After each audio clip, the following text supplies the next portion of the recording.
This presentation is for educational purposes and is based on personal experiences. Please do your own research and seek advice from trusted sources before making financial decisions.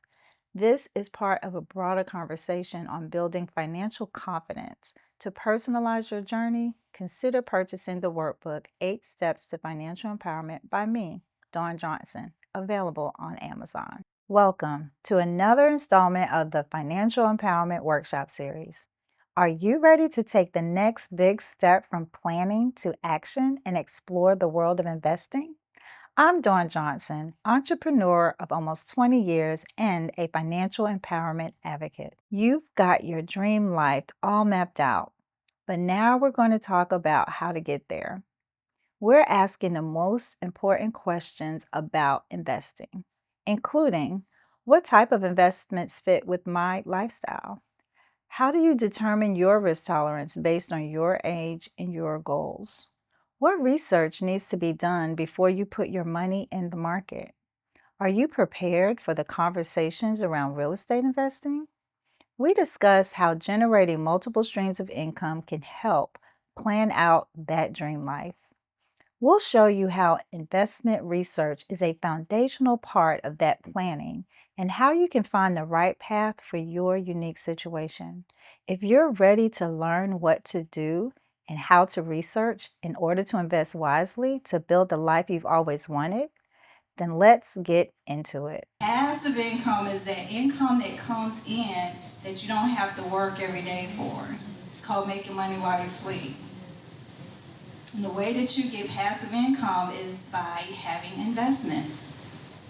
So what can you invest in that doesn't require you to work every single day? Maybe for you to check stuff, or to be periodic and stuff, or to be more of an administrator, where you can do with flexibility. But find what you can do that's passive. So passive income can be investing in the stock market. Y'all, there's so much information and so many tools out there to teach you how to be comfortable with investing in the stock market. Now, you have to decide. We talked about the merry-go-round and the roller coaster, right? If you're that person, I need to know when the turns are coming. I have to have a smooth ride. Or those so I can withstand the ebbs and the flow, the dips that the market goes through. And I will do enough research or join an investment club. We can start an investment club here, y'all, where we are doing the research to understand how to invest in the market. You can invest in the market conservatively, you can be moderate, or you can be aggressive. Making that determination is your risk tolerance. How much can you determine how much risk can you take?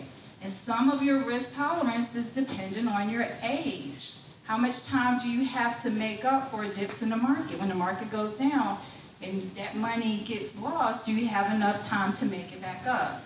So those are kind of the things that you need to understand about yourself and your abilities. If the stock market just scares you to death, then maybe, and some overcoming that fear is, again, community conversations, having conversations with people until you get comfortable.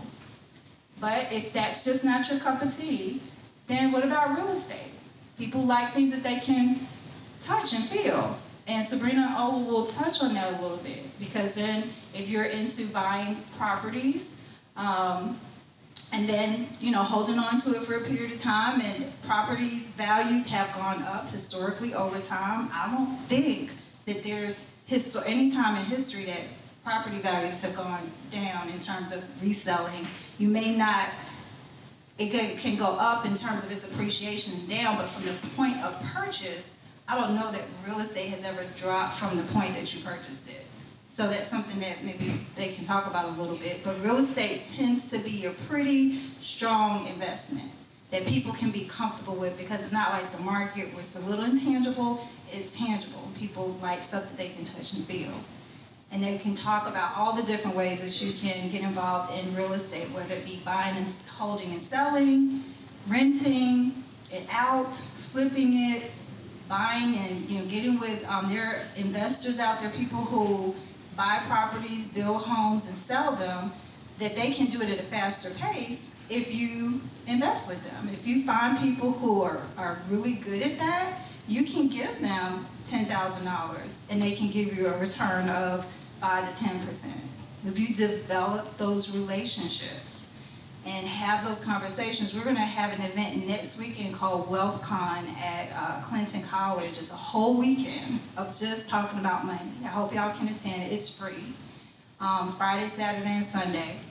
And I can give you more details about that. But getting in the room with conversations to understand how you can do things that you're comfortable with. Investing in companies is a way. If you know that there's someone who is starting a company that you feel confident in and they're willing to take your seed money and give you a certain return, and you develop a contract to do that, get with an attorney, that's a way to have someone else do the work and you just reap the benefits because you're giving them seed money. I had the most amazing conversation. I'm doing something called Women of Impact, where I'm just interviewing women who are having a great impact in our community locally. Because I kind of get a little weird about social media. There are lots of people who are doing great things, but you just never know if the stories are really true. You don't know the people, and you don't know, like, now I see where people, you'll have just like this, people be standing up, and you're thinking they're talking to an audience, and they're not. The room is empty, and they, flash pictures of Photoshop people and have buttons to press for people clapping and cheering, so you really don't know who's real and who's not out there. So we're trying to create experiences where you can touch and feel people in your community and know them and know that they are doing the things that you want to do. Had an amazing conversation with a woman, a Black female, who is building a hotel. Wow. Here in Charlotte, Spring Hill Suites. You'll be able to watch her interview on my page. And she began to explain, I never knew anybody that I could touch and feel who, just in the community, who did something like that. And she talked about the variety of ways that you can do it. And the way that she chose is that she's building it, like she's going on the site and watching it being built, a little Spring Hill Suites hotel. And, but she talked about the ways that you can do it, where you find a management company and you find all these people who run those things. So you think that this is this huge undertaking, but there are already processes and systems out there. You just got to learn about them. And she talked about she's a physician, and that's her exit strategy. It's like, I don't want to, be a physician and show up to a place every single day. And that hotel is a part of my exit strategy because that's passive income. I just get to watch reports and have someone report to me on what's being done. But they're managing, they're doing all the day-to-day work. And that's her investment, where she's going to receive passive income, not only for the rest of her life, but it's generational income that goes on to her children. So there's just so many things that we technically have not been exposed to that are out there that we can do if we just start to talk to people. And I ran into her at a networking event, a women in leadership networking event.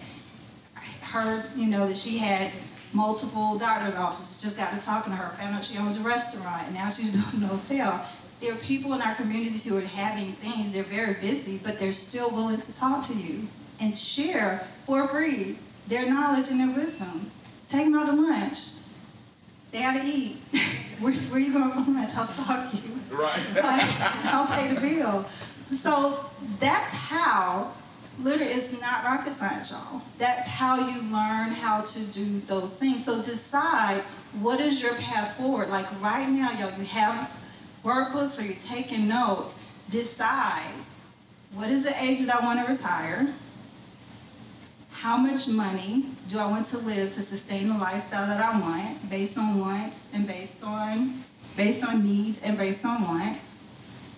How many streams of income can I generate between pensions, Social Security, retirement plans, stock market investments, real estate investments, business investments?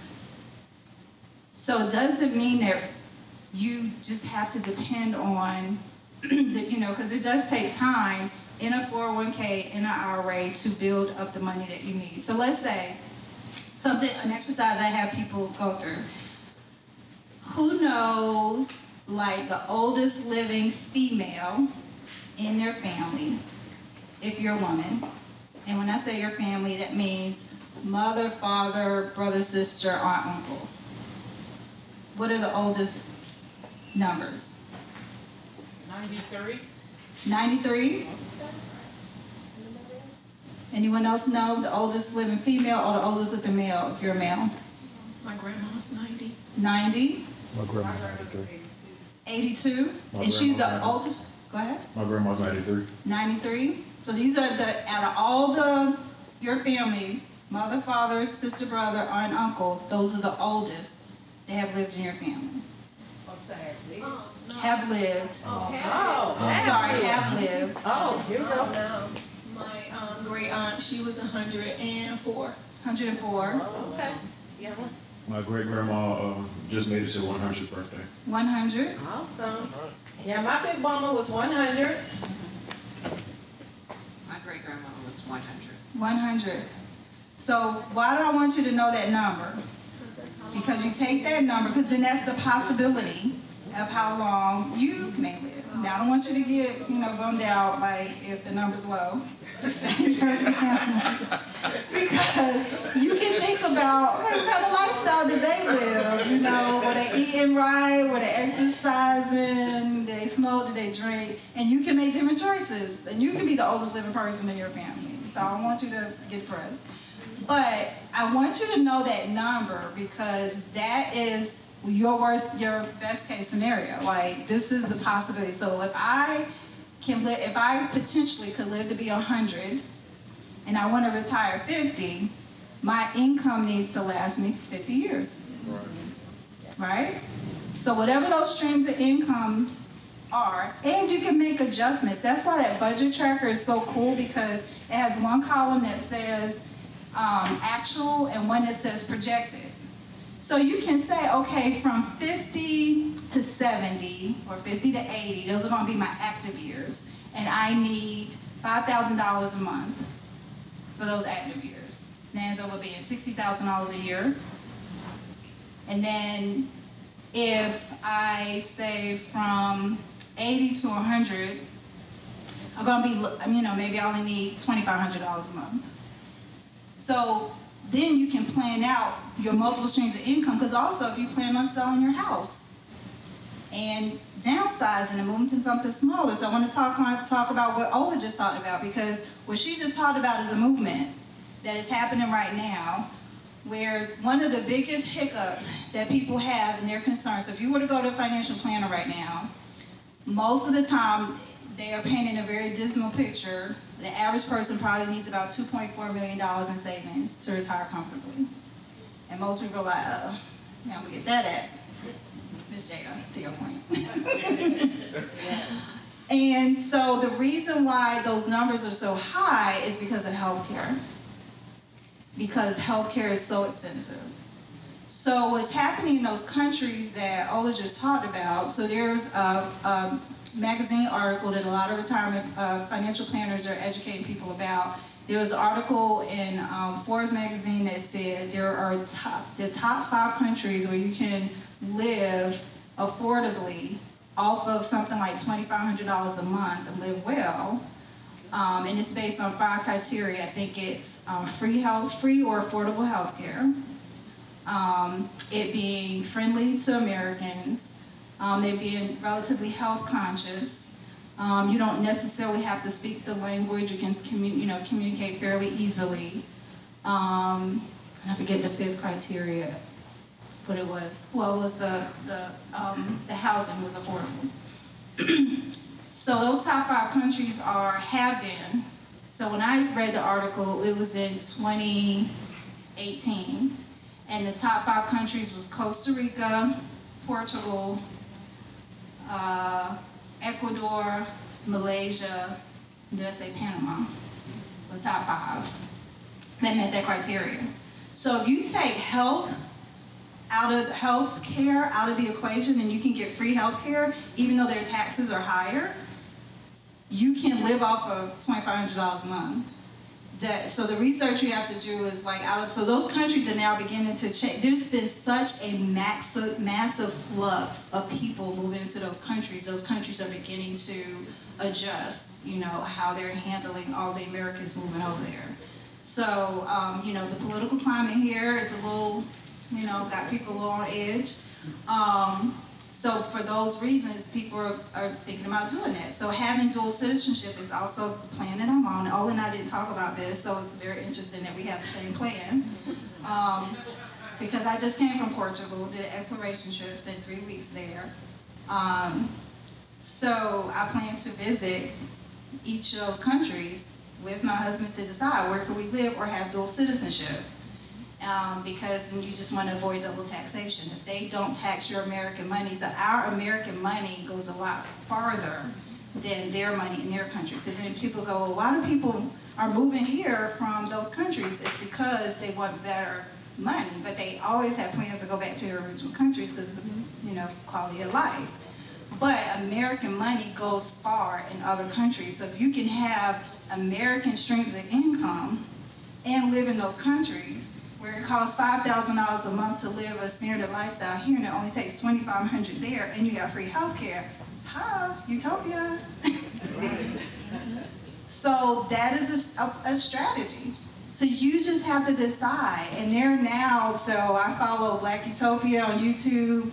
There's actually a Black Girls Travel meetup group in Charlotte. There is a Black in Portugal group that I met up with when I was in Portugal. And there are these Black meetup groups in all these countries, so that people feel comfortable, because, also you want to make sure that you're not jumping out of frying pan into a fryer. If you're feeling challenged by the culture politically here, you don't want to jump into the same situation. So that's why these communities of African Americans are being formed, to make sure that we feel safe in those countries. So those are all researchable, plannable action items that you can take, so to get from dreams to reality.